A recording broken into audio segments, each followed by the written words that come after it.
Mga boss, ng Monday ay celebrate natin ang World Food Day kasama ng Department of Agriculture. Pero alam niyo ba na meron pa silang isang sineselebrate? Ito ang National Organic Agriculture Congress. Para sa mga boss na gusto maging mas healthy pa at gusto maging mas malaman tungkol sa mga organic products, nako, saktong-sakto, tutok na kayo dahil makakausap natin ngayong umaga si Director Leandro Gazmin from the Agribusiness and Marketing Assistant Service ng Department of Agriculture. Good morning. Good morning po. So, Director, what's all about? We're holding the 10th National Organic Agricultural Congress. But hand in hand with that, we have the Philippine Natural and Organic Products Expo. Okay. So this is actually an awareness na para mapakita natin na malaki na actually ang movement ng organic. So we have put together the national group. We have 82 exhibitors that will be participating. We have different activities dun sa organic. So, kailan magaganap itong expo na ito and where will it be? This will be held tomorrow till Saturday. So that's October 17 to 19 at the PICC. So it will be an activity with private sector and government alike. So, lahat ba ng tao ay invited dito at meron ba itong entrance fee? Yeah, there's no entrance fee for the expo. So marami kayong makikita na activities there. For example, we will have cooking demos by Chef Margarita Forres and Mr. Chef Rabi Goko and other activities. So this will be a fun-filled activity till Saturday. Okay, so ano naman yung may expect? Aside from yung cooking, alam naman natin na yung organic products usually na-associate siya with food. Ibang makikitang mga produkto. So can you tell us a bit more about the this? organic movement actually doesn't necessarily be food alone. No? So we are trying to introduce na organic per se is not on food, it's also on wellness, it's even also in cosmetics. So importante lang makita rin ng consumers na ganito na pala ang movement, hindi lang food ang pinag-uusapan sa organic. Ano ba yung importance ng pag-shift sa organic products? Ano ba yung difference niya sa mga synthetic products? Sa amin, sa Department of Agriculture, our concern is sustainability on the production side. So if you are putting less inputs or heavy chemicals on the land, mas matagal mo siyang mapapakinabangan. Yes. On the consumer base naman, one important thing is food safety.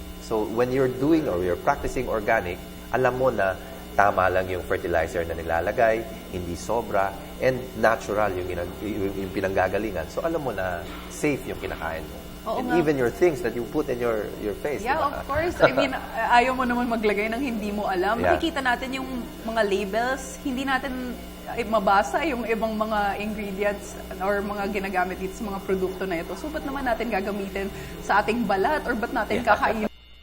And internationally nga, there have been some issues sa mga kung ano ba yung kinakain ng mga meat products. So, talagang very important na malaman natin yung importance ng organic products as well. Yeah, part of the awareness that we want to bring, marami kasing nagkiklaim that they're organic or they're natural.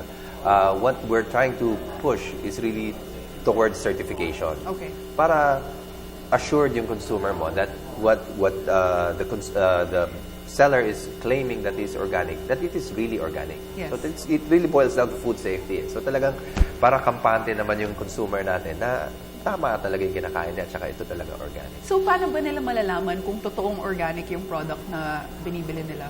We're pushing for third-party certification. Okay. So there's support that you will be having more information when you visit the Congress na may mga support na ginagawa ang government para naman yung mga sellers to be certified and to be recognized even internationally. So para na rin naman sa mga consumer natin na sure na organic yung kanilang binibili. Okay. Para naman sa mga yung mga tao na meron ng mga organic businesses, tapos gusto nila makisali dito sa expo. This is the first expo, tama po ba? This is the first expo. The Congress is the 10th year already. Okay. So the expo, marami naman kasi yan sa national, but more on pockets, Yes. different regions. Now we put them together to make it a national Congress, a national expo, para mas marami sila makuha na information. So hindi lang products to buy, there's also seminars that they can attend to. Okay. They learn how to do even container farming, yung mga maliliit lang up to the big scale organic farming. And then other trainings that we provide. So perfect pala tong expo na to kasi kahit wala pa silang business pero interested sila into going to organic businesses, meron ring seminars for them as well. Yes, it's really an awareness and we want to make the organic awareness bigger dito sa Pilipinas kasi it's a growing trend even internationally. Yes. So everybody wants to be healthy and consumers are now picky and they want to know where their products come from. And para naman dun sa mga meron ng business na gusto makisali sa expo in the coming years, ano ba kailangan nila gawin? They just want to visit. I want enjoin everybody to go to the expo, talk to us, Department of Agriculture, or even din sa mga private sector practitioners. Maraming silang activities that they can join. If you're a practitioner, or if you just want to be part of the organic program, or you just want to be a consumer, marami kang makukuha doon ng mga information. Okay, so ngayon nakikita natin na yung trend, more people are really going organic. Kasi nakikita ko merong maraming restaurants. Tulad nga ng restaurant ni Chef Robbie Goco. Yeah. We see these farm-to-table restaurants kung saan talagang they really, binibigyan nilang pansin yung mga local farmers natin. So, we see this as a trend na parang in a while, lahat tayo parang puro organic na yung kakainan natin or mga gagamitin. Actually, kasi sa amin, sa Department of Agriculture, we really want to promote local produce. So one key program that we have, the organic program, pwede kahit sino. No? We can start small, we can start big. Ang important yan, you can do your own inputs. And we see na since the consumer now is very, very critical on where their products come from, we want to promote it. And nakikita naman namin it's a trend na marami na rin ang nag-organic sa Pilipinas.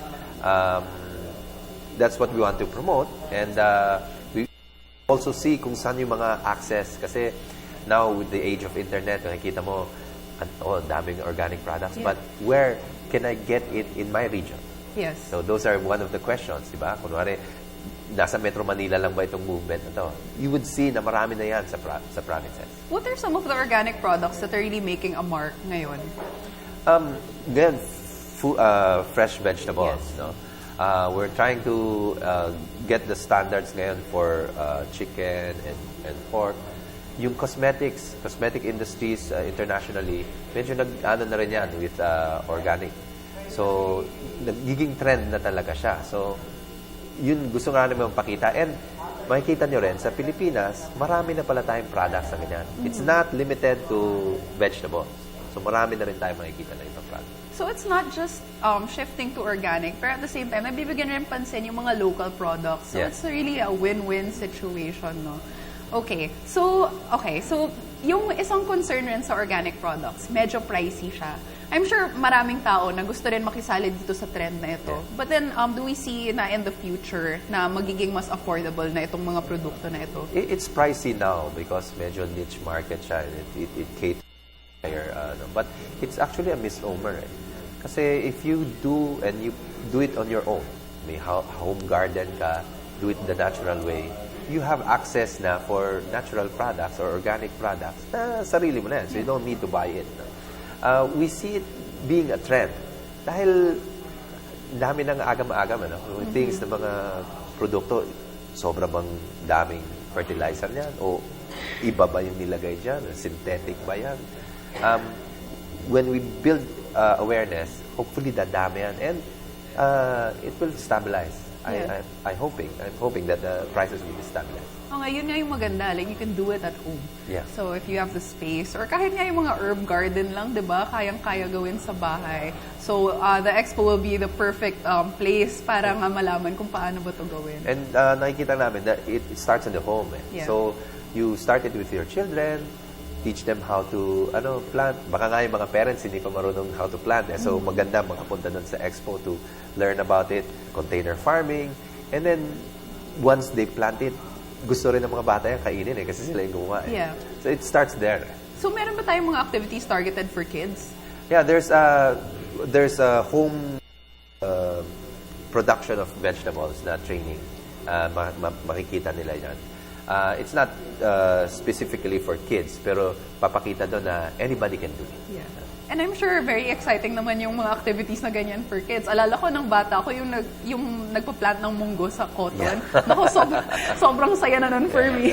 So it's very nice na talagang it's a whole family thing. Yeah, they'll see table gardening. There's also edible landscaping, makikita doon. So things na pwede mong gawin sa bahay doon.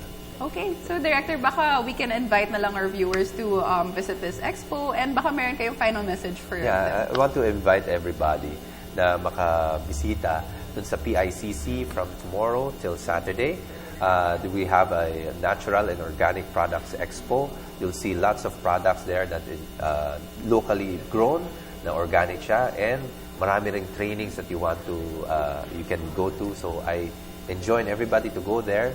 If you don't know anything about organic, better come there para maintindihan ninyo. And we want to spread the awareness talaga na ito na it's a growing industry in the Philippines na talagang magiging healthy tayo lahat. Okay, thank you so much. Once again, that was Director Leandro Gazmin from the Agribusiness Assistance Service ng Department of Agriculture. Thank you, sir.